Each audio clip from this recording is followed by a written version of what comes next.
I can't put down a cap. I can't put down a cap.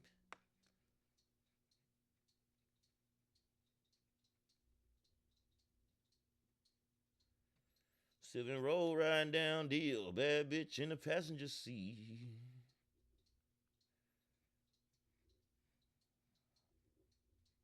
Let's see.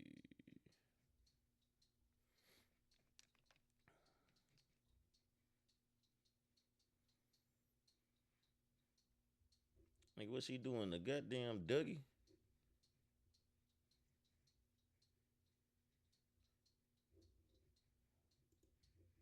Hurry, hurry, please. Hurry, please. Hurry. Is anyone upstairs? Where's the gun? Sonny, don't do it. Sonny, don't do it. Don't do it. Don't do it, Sonny. I'm not trying to hurt you, son. Don't do it. As far as humans act in weird ways, and me being human, I'm stuck will say the same thing. Still, humans didn't act very smart. This nigga say humans like he not one of them. My ambulance is already on the way. Okay? They are already coming. I need you to take a breath so I can tell you what to do to help, okay? All right. I need to move the gun. What do I need to do? Help me. Do not touch anything else other than what I am telling you to touch. Somebody needs to open the door. I have units on the scene. My son's trying to come again. Please. Please. No. No. Okay. Hang on. Somebody go unlock the door. They'll shoot you. Don't. Please come quick, please. The 911 call you just heard was placed by James Allen Brazell just 6 days before Christmas in 2016 when he heard gunshots coming from somewhere in his family home. Allen raced through the house to find his stepdaughter Ashley and her 16-year-old brother Sonny standing over her with a gun in hand. His wife Nicole screaming in the background, Allen frantically called for help. As haunting as the 911 call was, the interrogation would turn out to be even more chilling. 16-year-old Sonny proves to be one of the most stoic and emotionless suspects we've ever seen. It's hard to reconcile how someone like Sonny, with an IQ of 155 to 160, described as highly to exceptionally intelligent, has landed in this seat. When police arrived on the scene, they found That the nigga too festively goddamn decorated smart. That's how he exterior landed in of the fucking house, seat. Some of masking them the niggas be horrors crazy on inside. this. In an exclusive interview, Allen and Nicole And Brazell done too much recount fucking what they can homework and remember drove from that themselves to terrifying insanity. night. Later, we'll hear from Sonny himself. Ashley said she was going to go to bed. Sonny was going to go to bed. He's been awake too all day and at work. So everybody was kind of tired. Alan was already, I think, in the bedroom. I think he came and told everybody good night.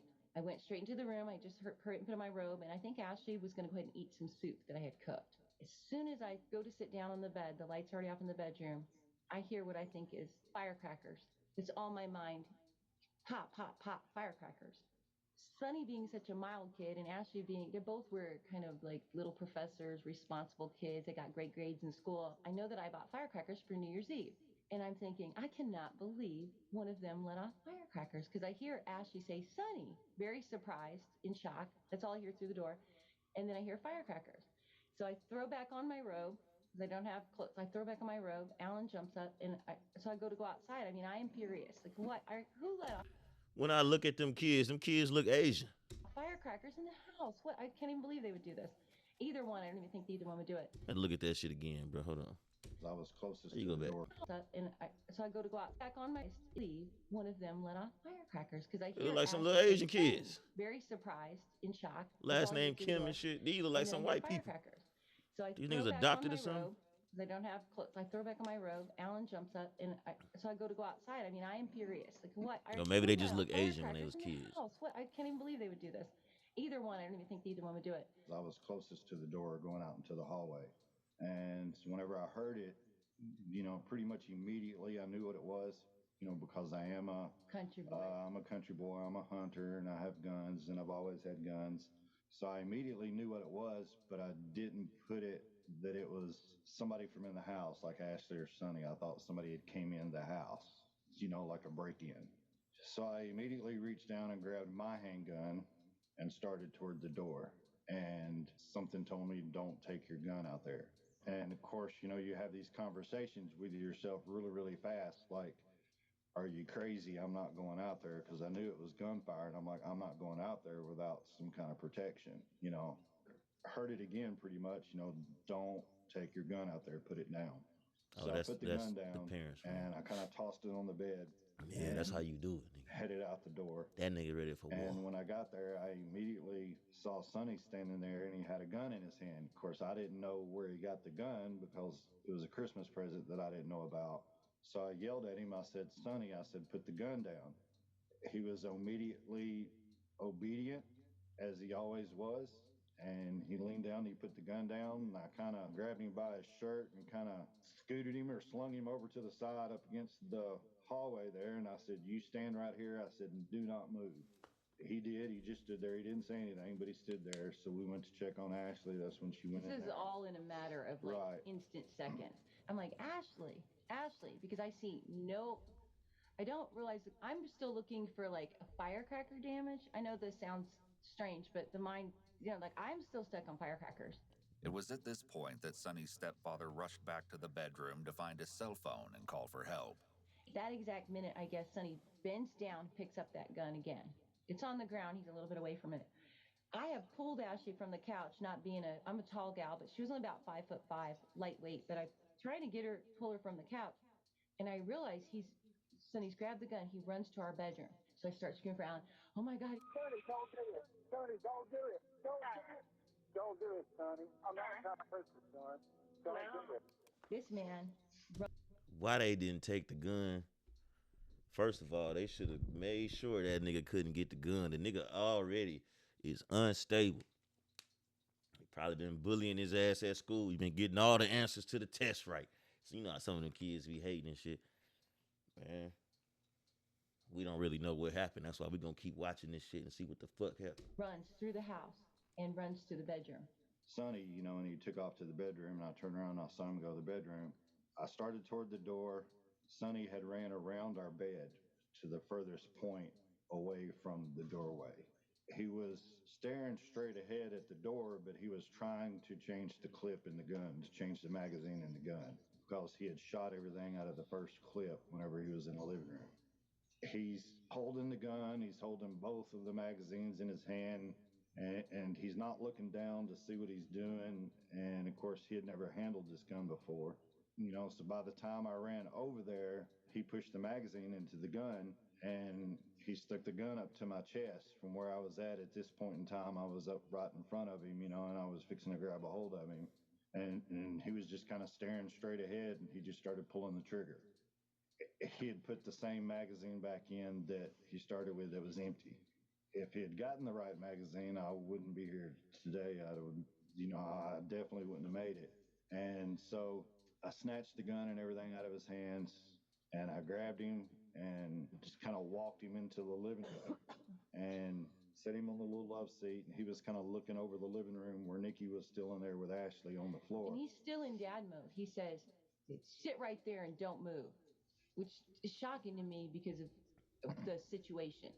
And the most wicked, horrible, heart trembling, terrorizing thing happened. I'm doing this and I look up. He's trying to unlock the door so when the police come and get a towel. And I mean, I'm frantic. His eyes are all the dark. Suddenly, now this is someone I've been with just 30 minutes. This is my son, right? We've all been eating and snacking and on a video chat. Everything around here has become dark black. And the voice that comes out of the mouth says, because I'm literally hysterical at this point. I'm screaming, "What happened? Ashley, answer me," because there is no, I mean, you would think if a whole clip, right, there would be blood, right? There's none. I'm screaming, "Ashley, what happened? What happened? What happened?" I hear the most darkest, deep voice say, "She can't talk to you. She's dead." When police finally arrived to take control of the scene, they found bullets behind the couch and in the storage drawer beneath it. Probably The gun was found in the master bedroom, where Sonny's stepfather had left it after taking it from him. Police were put in the peculiar predicament of having both a suspect and weapon already established before they arrived. As paramedics raced to save Ashley's life, investigators arrested Sonny Kim and took him to be questioned before he learned his sister's fate. Please note that throughout the interview, police address Sonny by his middle name, Christopher. The following never-before-seen footage has been analyzed by a qualified team, including a licensed professional counselor, a licensed clinical psychologist, and a licensed attorney. Sonny spends a good deal of his time waiting to speak with officers, conversing with himself. While the audio isn't easily discernible, he appears to be talking about computers. Yeah, it was their top. It was supposed to be. I think it was computer. So supposed to be $5 million for their selling whatever. Max speed of 600K. Hey, Christopher. Hey, my name's Josh. I'm calling Josh. I'm investigating with Columbia County. How you doing, man? Okay. In Georgia, a minor may be taken into custody during a lawful arrest. Georgia law states that a law enforcement officer taking a child, or in this case, 16-year-old Sonny, into custody must promptly notify the parent, guardian, or legal custodian about why the child is being brought into custody. Once in custody, if the police want to question the minor, they may do so without the parent present, as there doesn't appear to be a definitive law that states parents must consent to interrogation of their minor child. While police may interrogate the minor without parental consent, the court will still determine if any statements made under a Miranda waiver are admissible. With this all in mind, the officer is free to get to the heart of the matter. He jumps right in and asks about the victim, Sonny's sister, Ashley. Tell me about your sister. Actually, Kim. I believe she was 22. She lived in Colorado. She recently broke up, lost her job, broke up with boyfriend. I think his name is. Who it is? She came back over here for Christmas. Okay. After attending a concert in Atlanta, where she rented 3 days ago, I believe she arrived, something like that. As far as Ashley goes, that's it. Any particular information? Chillingly, Sonny uses the past tense when discussing his sister, even though he has no way of knowing her current medical status. I mean, has she been in town long? Only for a few days. When did she move out of Colorado? I believe it was like about a year ago-ish. And then she got a job, I think, as a secretary or something along those lines. Yeah, I think it was a secretary. Paperwork stuff. Paperwork stuff, boring stuff, right? Yeah, sorting stuff, things like that. I understand. The officer switches back to asking about Sonny. Just like when he was asked about his sister, Sonny gives a superficial, impersonal answer. From what I gather, you have a job, you work, and you've already kind of graduated high school. Yes. Can you tell me a little bit about yourself? 16 years old, male. Stating that he's 16 years old male is a highly atypical manner of speech, and an indication that Sonny may be completely detached from what just happened with his sister, since this description of himself seems to be made in third person. Where'd you go to high school? I was homeschooled from West Park. Okay. That's crazy. 16 years old, male. This nigga sound like the officer. And then you finished up and taking some classes at GMC? Yep. Right. And do you have a job? Yes. Where do you work? Computer exchange. Do you really? Yes, I'm watching. Hey, what up, man? Really nice. Good service over there. What up, my boy? I see you in the chat. I worked that I had done my computers. I see you in the Notice chat. how Appreciate intense you his eye stopping contact by, is. my guy. Normally, this can be an indication that someone is watching to see if the other person accepts what they're saying, especially in the case of a lie, as someone wants to see if they're being believed. But Sonny has no reason to be looking for acceptance given what he's saying. Instead, this might indicate that he has some kind of social... Pause, man. One of the biggest Twitch streamers in the world jumped in my chat, man. I know y'all see the chat. I don't know if y'all seen it pop up. I don't have the chat on. I do got the chat on here. It probably ain't pop up, though. Sorry. Let's get back to the video. social skills deficit, and he's been taught to make eye contact rather than naturally making some eye contact as part of typical conversation. He comes across as robotic so far. Here we see the officer once again attempting to connect with Sonny on a personal level what I do, man? by establishing common ground and building rapport. Just like before, though, Sonny doesn't appear to care and does not respond as the officer had probably hoped. With that SRP going to the moon, the officer is forced to ask Sonny more direct questions, And his response is disturbing, to say the least. I wanted to talk to you about the events that happened tonight, okay? Can you walk me through everything that happened tonight, Christopher? Kind of start at the beginning. XRP definitely to the moon, my boy. The beginning is yes. Well, Definitely to the moon. Okay. We had planned to get my father a new 1911 45 caliber pistol. About a week ago, we picked it up from an academy. We were hiding it in my room until we could package it and put it under the tree. Basically, well, not yesterday night, but earlier. You holding still or what? Yeah. What do you mean? Couple hours ago. You gonna hold for life, huh? This interaction shows that Sonny may not be oriented to time, which could be considered typical given the stress of the situation. He may not show any overt signs of distress, but the way he described himself a couple of minutes ago, plus Don't his do it, lack brother. of awareness of exactly when he shot his sister, You are don't wanna- indications of You emotional don't want to be like distress. everybody else when they said, "Man, I should have kept my Bitcoin when it was $2 and 1 cent." Was the one with the extended grip, 8 rounds in it. Well, there was 7 rounds in it, and 1 in the chamber, and then the second mag in my left pocket. This one here with 7 rounds in it. In your left I feel pocket? it. Yes. Front pocket or back pocket? Front pocket. That's why niggas gotta make it, man. I also had a pair of gloves on. Yes. Niggas gotta make it in this. Work gloves. This shit, man. Niggas can no stop gloves being here, poor here. and be rich. Sonny is But clearly we a riches in detail-oriented spirit right now. guy, as he We rich in describes the his Lord. gloves. Sometimes suspects may provide these types of unnecessary details out of nervousness and their desire to cooperate with the interrogation process. Sonny must at least be aware that he's in trouble. Man, back the fuck so up. it makes sense that Barkley he wants shit. to be cooperative. Back up. At the same time, Dog his fucking mention of with. being male and the other details he's provided thus far could also give us a clue as to his personality type. Possibly very rigid and perfectionistic. After that, I walked out to the living room and I turned left. I don't know, man. Saw my sister. They might need to and put Sonny down. Put about 8 rounds into her chest on here, torso. Sonny says ish again. This also indicates his high degree of rigidity and precision in the way he thinks and speaks. Sonny also maintains his highly formal and rigid manner. My of nigga speaking. Sonny is ready to go to prison. He ready to go. That nigga just like, yeah, I did the shit, bro. I killed to put 8 rounds in his chest. Should have put 2 more in that motherfucker. As if he was providing step-by-step instructions to someone or telling a story. He's markedly All right, bro. detached from Be the easy, actual bro. event. Appreciate you stopping by, His man. voice remains even, real. and he still is showing no signs of overt Biggest stress. streamer on Twitch in my chat, man. That's crazy. Both of my parents ran from their bedroom door. I came up the stairs by the door, held both the gun and the magazine in my hands, and then dropped them on the floor while they're watching me after they come out. My mother rushed to my sister's body. My father started calling 911 or 911. The way that Sonny presents being really out of touch with reality and definitely out of touch with emotions and empathy is similar to another case, that of Michael Hernandez.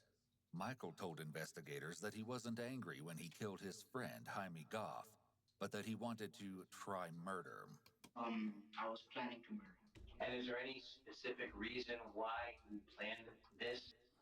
Nigga said he wanted to try murder. Like this shit, like that shit is like a t-shirt, a dish at a restaurant or something that you ain't never had before. Yeah, let me just try some murder, nigga.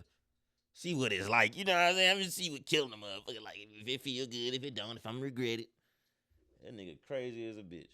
Kill his ass too. Put him down. No, there's not. And once they did that, yes, so the gun was left on the ground. We were about 10 to 20 seconds after he'd started calling. He walked away, and I went for the gun and grabbed the extra magazine from my pocket. However, I'm not very skilled in firearms, so I didn't load the magazine correctly and wasn't able to chamber it around. Attempted to shoot my father once, and then This nigga definitely too smart. I was unable to chamber around. I'm not very good with firearms, unfortunately. Like, nigga, quit being so fucking smart. You going to jail, nigga. sort of feigned putting the gun down and then tried to shoot again. Not very good at firearms, so I wasn't able to kill him. But after that, yes, just took the gun away from me. I sat back down on the couch, waited for them to arrive. basically the whole process of them tending to sister's wounds. After I came back, she was rolled off on the ground. Yes, and then that's when the police arrived. I was put in cuffs and carried up to the squad car. And after that, for a while after, I can't remember what order it is. It was either a fire truck or an ambulance arrived, but the rest is, basically. Wow. Okay. Sonny explains everything in a very distanced way, including his own arrest, as if he's completely detached from the world around him. Depersonalization involves feeling detached from oneself, as if observing one's thoughts, emotions, and actions from a distance. Other symptoms include feeling emotionally numb, disconnected from one's surroundings, and experiencing memory difficulties. Sonny makes no effort to hide his intentions either. He references his sister's body instead of calling her by name. Again, at this point in time, Sonny doesn't know whether she's dead or alive. He also openly admits to trying to shoot his father twice. He could have taken the opportunity to claim he had a change of heart in an effort to potentially look better, but instead admits that he wanted to and would have shot his father if the gun had not stopped working. Unfortunately, there's no other information about why exactly the gun stopped working. Chillingly, he shows absolutely no remorse and continues to sound cold, detached, flat, and methodical. He might as well be describing how to put a computer together piece by piece. I've had enough. The detective should pull out a gun and just BOW! Kill this nigga right in that motherfucker. When you were putting the magazine into the weapon and chamber the round, what was your plan? Initially, my idea was kill father, mother, sister in order of threat. So, for some reason, though, I didn't go along with that. I'm not sure. Suppose I didn't really act the way I was planned. For some reason, Sonny ranks his family in order of threat. It could be assumed that he means he intended to kill them in order of who was best equipped to disarm and stop him. But that isn't necessarily true. The officer will have to follow up on this later. For now, though, he lets Sonny maintain his train of thought, and it's important that the interrogator doesn't interrupt once they get a suspect talking. This is because it allows them to get their full, uninfluenced account of what happened, and the interrogation only gets stranger. And the idea was walk into the bedroom, both parents were either sleeping or resting, kill father, kill mother, and then walk out into the living room and kill her. Order of that's magnitude. I forget the word, but anyway, that was the plan. However, I suppose humans act in weird ways, and me being human, I'm susceptible to the same thing. And it's why I wore the gloves, is because I figured my hands would get. Nigga been watching too many fucking weird ass TV shows. Nigga think he's some different entity or something. Like that one nigga back in the Vine days. He said, "In all ways but physical, I am a wolf." That's exactly what this nigga. Sweaty, right. Humans, nervous system, humans and such. So I wore them so I would be able to maintain my grip on the weapon and such. However, still humans didn't act very smart in a way. Basically, I unloaded all the rounds. I meant to only put one or two in there, but I don't know. I'd never shot someone before, so they seemed like blanks. I mean, basically nothing. Couldn't do with any discernible impact or anything. So I just kept on shooting, and then after that, I walked up to the and moved to my parents' door and stood there with weapon in my right hand, Right. and then magazine in my left hand, and then I dropped them on the ground. Nicole Brazel, Sonny's mother, ran an embroidery business out of the house, teaching textile arts to students. His stepfather, Alan, had accepted Sonny like his own son. Sonny's sister, Ashley, was known to be outgoing and had been enjoying her time at college in Colorado. In the 6th grade, Sonny asked his mother if he could drop out of school, in large part because he felt bored. He was homeschooled for a while, and at 13, he started working for a company who his mother had a contract with, before working at a computer store. At 15, he started at the Georgia Military College, where he completed high That's why school Sonny look a classes little Asian. alongside See, I college figured classes. something was up. Altogether, they appeared to be the picture of a happy family. In an exclusive interview, Sonny talks about his childhood in more detail, and about his relationship with his mother and sister. My biological father left the country and went to Seoul, Korea, and my mother kept us afloat tooth and nail, and she fought for us. Prior to my incarceration, I was actively working at Computer Exchange and taking classes at GMC, and I was, I suppose, living a good life. I was always provided for, I was always taken care of, and I had loving parents every step of the way. And she got us out of debt. Eventually, we were, in a stable household. She met Alan, and he's a great guy. So I have had a really wonderful set of parents that I don't think I could have asked for. I owe everything to them. Pretty much everything good in my life that they've been responsible for in some way, shape, or form. Ashley was the bigger sister. She had the kindest heart out of all of us. Ashley got a lot of our kindness. I'm not sure what I got. I lean on her a lot for a lot of things. She was, between her and my mother, they were the only two stable things I really had in my life. Ashley. Then nigga, what the fuck is you on? My nigga. You talking like shit was just great. But you was like, fuck it, I'ma kill these niggas. I'ma kill my father, mother, in order of threat. This nigga crazy. The detective should have been like, yeah, firing squad. We ain't gonna even let you go to the jail. She was someone you could always come to, and she was always put together. I could always trust her judgment. I suppose I get my morals from her. She had a real heart for people. I love that about her. He was her favorite out of everybody, and she was his favorite. They had the most in common. They were both very smart, very high IQs. Yet Sonny manages to erase all of that personality and all of that love in the interrogation room. This clinical and detached way of speaking appears to be a symptom of depersonalization, which is closely related to dissociative amnesia and dissociative identity disorder, two very serious mental illnesses. There's no anger here, no emotion at all, and no indication that he had major issues with his family. It's almost like he was possessed and is now just describing what he saw. He's speaking like the lights are on, but nobody's home. I suppose I just saw her and I didn't recognize her as a son, but shot the first person I saw, I suppose. Not in reaction, obviously, actually didn't. Not the way I intended to, as I didn't make enough room or take into account, the way humans act. Right. Being mainly me as far as humans go. Yeah. So, with Sonny so forthcoming regarding the details of the crime, the investigator seeks to confirm what Sonny's stepfather, Alan Brazell, told them about the crime. When your father went to chase after you in the bedroom, what bedroom was that? It was the largest bedroom. It's the master bedroom, the one where they sleep. Okay. So, yeah, I had a large king-size bed. And you told me that you had, at that point in time, he had dropped the weapon. And, yes. then you reached down and picked it up about 20 seconds later. It was about 2-3 feet, about a meter away from me. Right. So I ran from the couch, grabbed it, and then ran off. And then eventually I take the magazine from my pocket. What were you trying to do when you ran away? My plan was to grab the weapon and load the magazine and shoot my father. And then shoot my mother. Okay.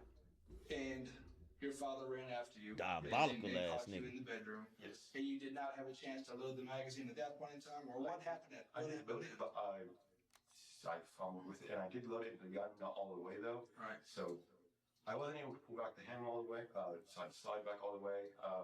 The second time after I feigned, putting the gun down after he told me, don't do it, etc. After I put it back, I tried to send the magazine back in with the back of my wrist about here. Right. And then pull slide back out, but that didn't solve it either. So he ended up taking the firearm away from me. Okay. And walked back to the living room. Did you attempt to pull the trigger while he was coming at you? Yes. Okay. Both times. Both times. And both times it failed to fire. This nigga talk about this shit like that nigga took his Xbox controller from him. He tried to fake put that hoe down. That's crazy. Kill him. I'm gonna keep saying that. I don't give a fuck if he's 16. This nigga gotta go. Is that right? Okay. And that's when your father caught up with you and took the weapon from you. Did you say anything to him after that, or what happened after he got the weapon from you? After that, basically, he ran back into the living room, put the gun down on the ground, across the living room, away from the couch where I was sitting, which was red. Oh, see, I believe my parents called it. It was a red couch, I knew. And he placed it on the other side and then helped my mother in attending to my sister's wounds. But after he put the gun down on the ground, I did consider either running to my room where there was a loaded shotgun or running for the gun. However, I didn't act on either, so I figured my chances were low of getting either done, so I didn't think it was worth it. That nigga calculated With his chances in his Sonny's head. confession recorded in more than much wanna bet? sufficient detail, we can now tackle the question of why Sonny decided to undertake such unprovoked violence. What were you thinking about? What made you want to kill your sister and your parents tonight? What's been going on? Well, it's been pretty good, actually. I've got a job, had classes, it's going pretty well. Yeah, I mean, nothing really bad been happening to me. Nothing pretty good fun. Nothing bad. You just wanted to do it. Not even wanted. I just did. Okay. Let's back up. Excuse me. A few minutes ago, we were talking about when you were loading the putting the rounds in the magazine, and then loading that magazine into your weapon. And you said that the initial plan was to go to your parents' room and then shoot them first, and then go into your living room where your sister was and then shoot her. Yes. What made you deviate from that plan? I don't know. When I first saw my sister, and the first thought, I suppose, was, I don't know, I was supposed to go to my parents' room and kill father and mother, but I saw my sister, and for some reason, I don't know why, I remember the magazine into her torso. Is there any reason why you want to kill everybody? I mean, did they hurt you? No. Have they made life miserable for you? Are they abusive to you physically? Not now. None whatsoever. There was no reason for it. It just. I can think of. That nigga probably used to just give whoopings. Talking about some not anymore. Yeah, because you probably too old to get a whooping, nigga. Shit. Okay. In 2 words, Sonny provides what could be very important information. If he had been abused as a child, this may give some insight into his detached behavior, as ongoing physical abuse is often the accepted explanation behind pathological dissociative behavior or disorders. This could be in reference to Sonny's biological father, who was allegedly neglectful. But Sonny doesn't elaborate, so the officer tries honing in on a different part of the crime. What made you want to kill your mother and father? There wasn't really any motivation for it. Actually, one thing, never mind. I told you about trying to shoot my father and then failing and then trying again. Never mind. But as far as motivation for killing my parents, none really existed. My father did a lot of the chores. My mother worked. This a crazy motherfucker right here. My mother had her job. I mean, we all had a relatively good life. Right. Did you get a sense of satisfaction when this was going on? No, I didn't really feel anything. And your mother was tending to your sister's wounds, like you said, and you were considering, when she was asking you, why did you do it? Did that a number of times. Yeah, I'm sure. What was running through your mind when she said that? At the moment, the only thing that I was thinking of really was either the gun, and then after, the gun or the shotgun in my room passed through my mind, I didn't really think of much, but it's just sort of. You were still in your plan mode of, can I get a weapon and kill mom and dad? Yes. Is that what you were thinking? Yes. Did that make you happy? No. I Did it make you sad? No, I didn't really feel much. It just sort of happened. Do you have any idea why it just happened? Not really. He's a devil. Sonny's answer of not really here is interesting. He actually seems to not understand it himself. No, I was going to say that an opportunity presented itself to kill my family, and I just did it for no reason, but having had weapons in my room for basically 1 or 2 years now, that's, I've had the opportunity for a while. Well, why did you decide tonight? Tonight was, I suppose it was a bit spontaneous. Yeah, I thought there's 6 days to Christmas or something like that.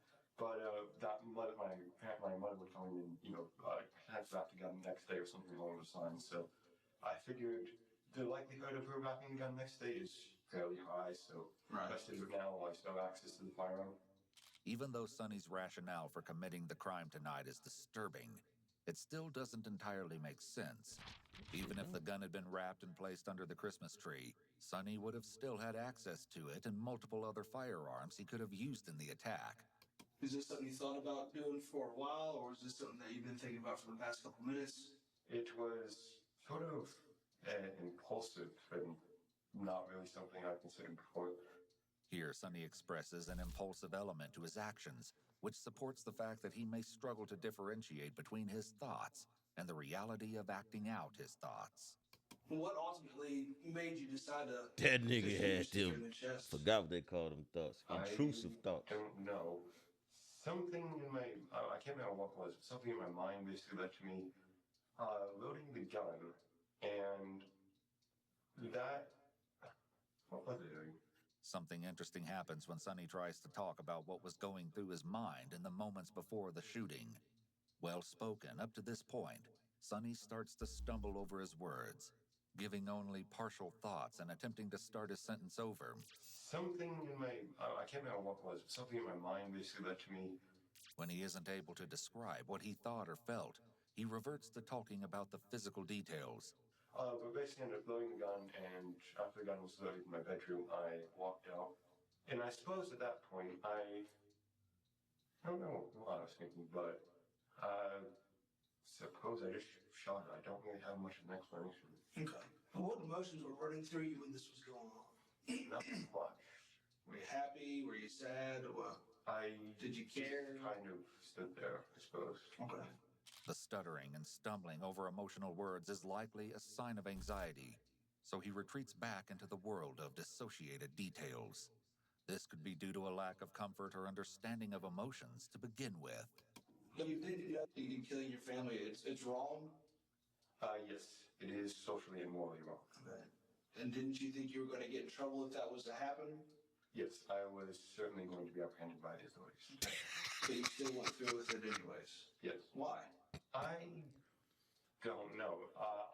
Either it was out of curiosity, boredom, or something else. Chillingly, curiosity or boredom could have very well been the case, as Sonny admits. Although he seems to lack empathy, there's a degree of self-awareness here. When a person lacks empathy, there is little to no attention placed on how another person would feel. The presence of empathy is critical because it is, in large part, what directs moral decision-making. Without it, someone like Sonny may just act on impulse or out of sheer curiosity or boredom. Sonny identifies over and over that he doesn't understand why he did this. It's just sort of happened. I don't really it's either I don't remember, or I'm suppressing memory, or there is no reason. Or it's all three. Getting towards this, there's not really much of a reason. It's sort of like an impulsive act. You knew you were going to get in trouble. Yes. You knew it was wrong. Yes. You knew you were going to get caught, but you didn't care. Yes. Altogether, the detective interviewing Sonny has acquired a significant amount of evidence. The only remaining missing puzzle piece is the motive. With enough material to charge Sonny, the question of his motive will be left to be uncovered during trial. All right, well, give me just a minute, I'll be right back, okay? After the officer leaves, Sonny immediately goes back to talking to himself. Well, no, see, the 1060 would be... Oh, no, yeah, we moved on from computers. It was Enzo. No, not Enzo. Vython, that's what it's called. AMD's new AM4, DDR4, etc. architecture. I can't remember their chipset names. Yeah, the chipset names were really just like I can't remember what they were. God damn. I ain't gonna lie. The fuck is this nigga talking about? He over there as soon as the nigga walk out, computer chips and shit, nigga. You probably ain't gonna ever see another computer again in your motherfucking life. You better not. They better not let this nigga out. This nigga's a psycho.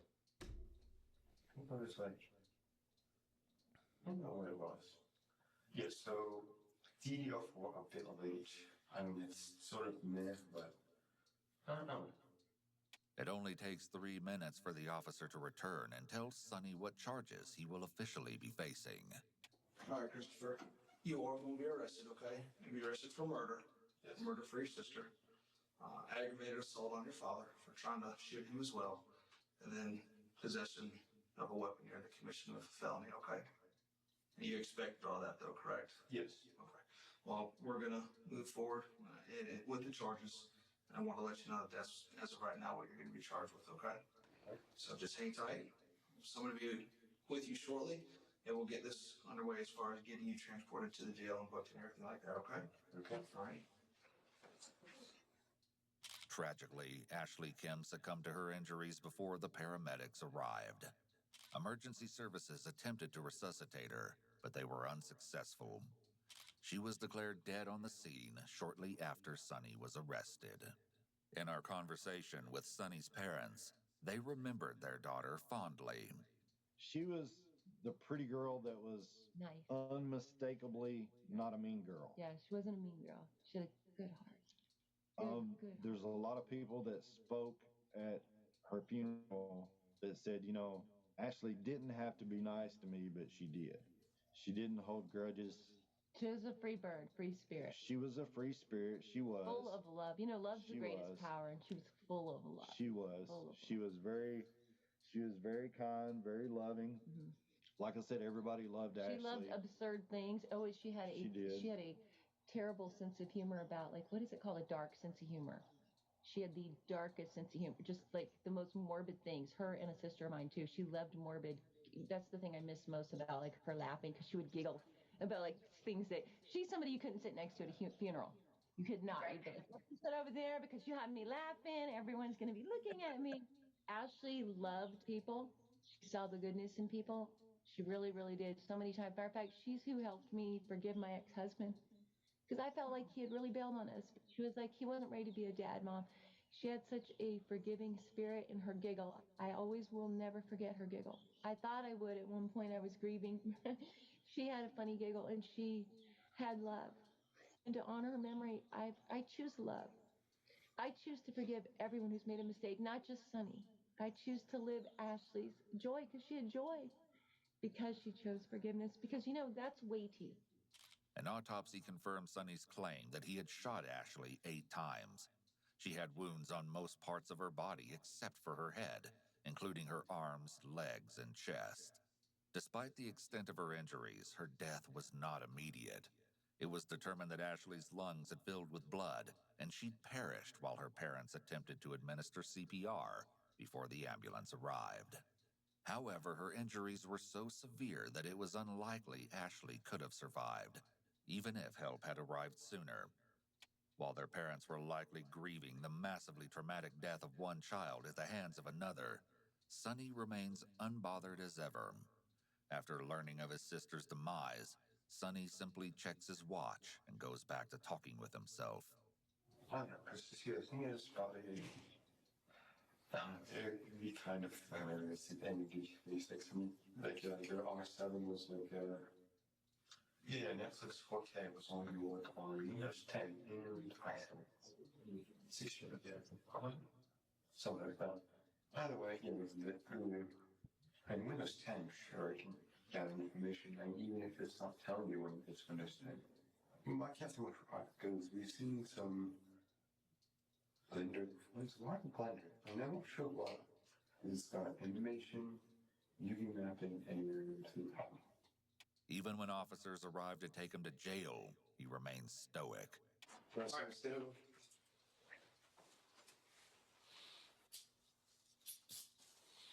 You put the hand behind the back. That's a small wrist, huh? Christopher, this deputy that's right behind you, he's going to take you up to our jail, get your fingerprint processed, and get the jail paperwork started on your charges, okay? Wants to be in your stuff, all right?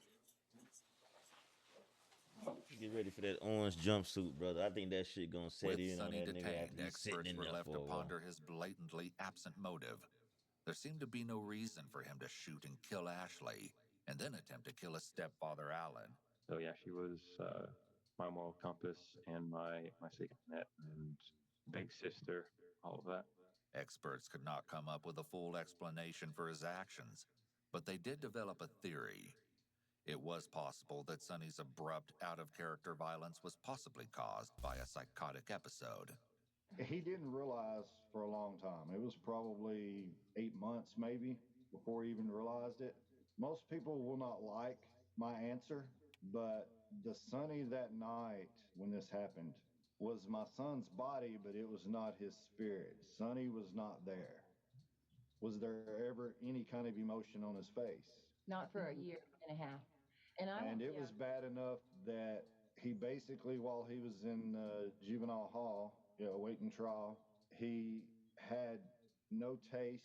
Everything tasted like burning plastic. He had a psychological snap. Something happened. They to explain to us later that everything Yeah. tasted like burning plastic, all the food he was eating. So he The stopped only eating. thing he could eat was plain dry cereal. That's what he lived on.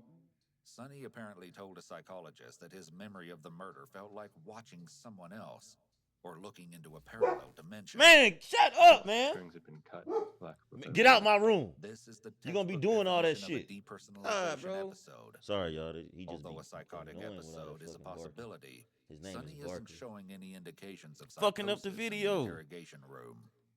He may be talking to I himself, swear, but bro, this you're could not be gonna due be, to bro. stress or nervousness. You gonna be It's not in the sufficiently other room every proof time that I'm he's on the goddamn psychotic. thing. Sonny shows no signs of delusional thinking, and he doesn't seem to be responding to hallucinations. His thought process is logical and coherent overall, though he demonstrated indications of a developmental delay like autism spectrum disorder.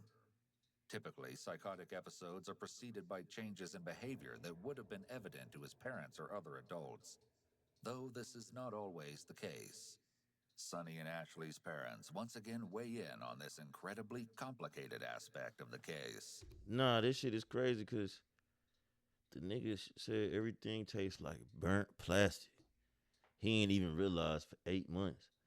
The nigga was talking about this nigga might have got like invaded by some aliens or something. They might have probed this nigga, was controlling this nigga or something. The thing I want people most to know is I know a lot of people have said since this has happened, well, what about Ashley and why can you still be loyal to your son? I'm loyal to my son because, like I said, he was not there. It was not done in some kind of malicious intent. There was no fight. There was no argument. There was no fuss. There was only love between him and his sister. There was nothing crazy going on, nothing funny going on. It was just unbelievable that it happened. And it's hard for me to even believe it now, even though I was probably the best witness that was there the whole night that I actually saw the most, heard the most, pretty much knew the most because I knew what was going on from the sounds. I knew what it was. And I've stuck by Sonny. Me and his mom have stuck by Sonny first off because we love him and he's our son and we'd stick by him anyway. This was not something that, was like in a fit of anger, or it was not a planned out thing that that he hated her or he was jealous of her or any of the stuff that they tried to say. They tried to say that he was jealous because she was outgoing and he wasn't. I was a single mom, and my ex-husband, I didn't have money, and this wonderful man wasn't in my life yet. And I think back about the time she had to babysit because I couldn't afford a babysitter and be at my shop. Because she babysat him, he holds so many character traits of her. And I know other people want him destroyed, but he's all I have left of her. I'm one of them. Hey, get out my. Hold on, y'all. Youth Detention Center, Sonny reportedly harmed himself multiple times by slamming his head into the wall and biting himself so hard that he broke a tooth. Eventually, he was diagnosed by several doctors with Asperger's, along got with undisclosed Asperger's. disorders that are similar to schizophrenia.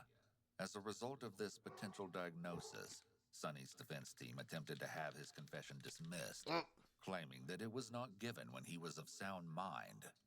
The judge ruled that while the diagnosis could be valid, a psychotic episode or any of Sonny's other diagnoses would not impede his intelligence.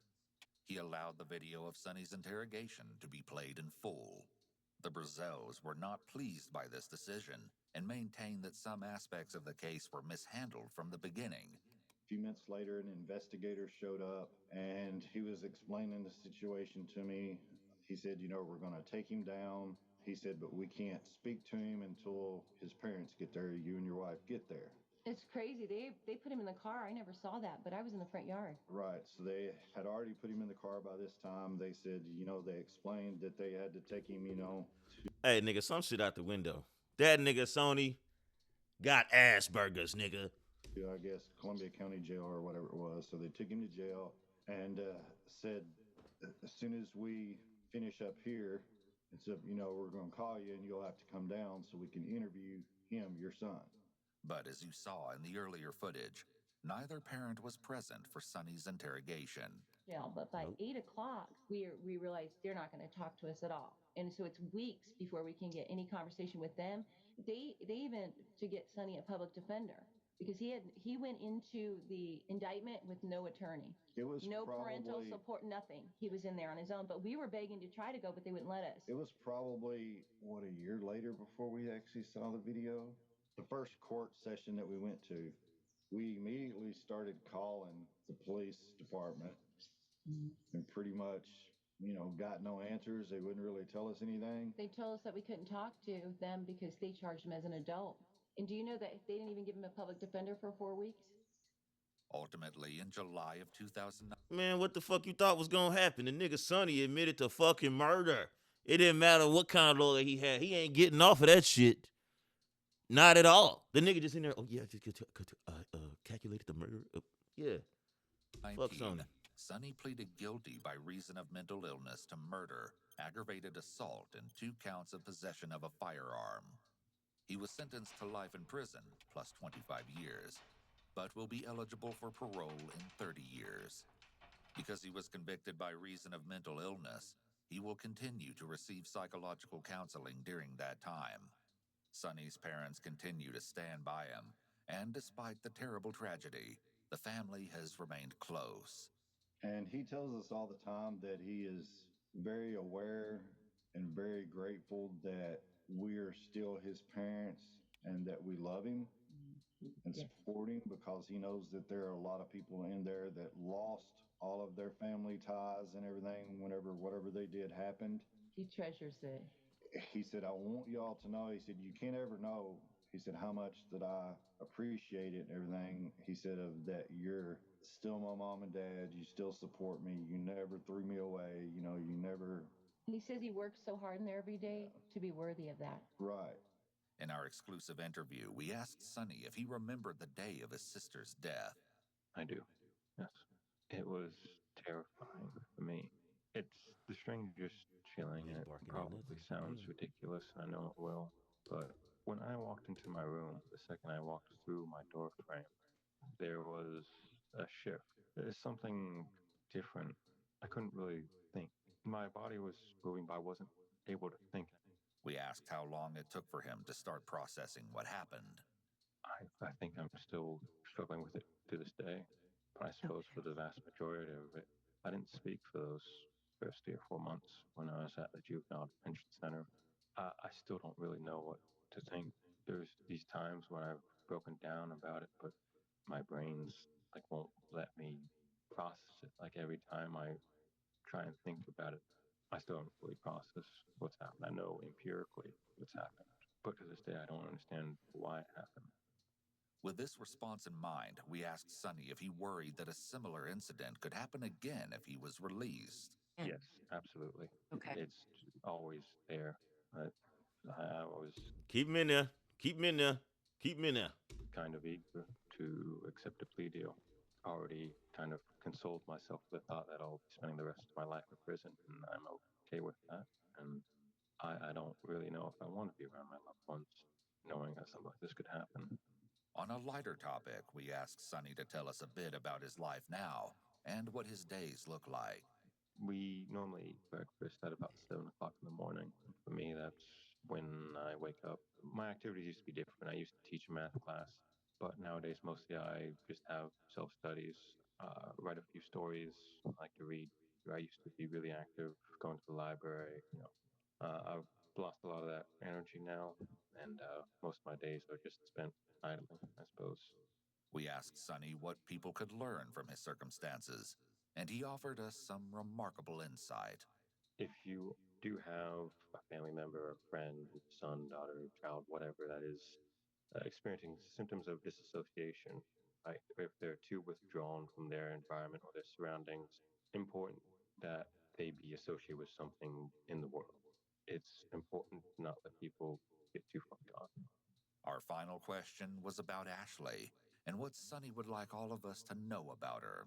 She was one of those rare people in the world that cared out of her heart, and she didn't do things out of some desire for potential gain or benefit. She cared for everyone, regardless of whether or not she knew them.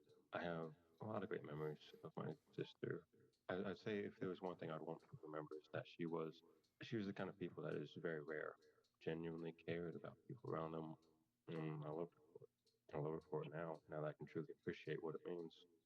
We want to extend the utmost gratitude to Alan and Nicole Brazell for being so open and for allowing us to share their side of this heartbreaking case. Well, well, well.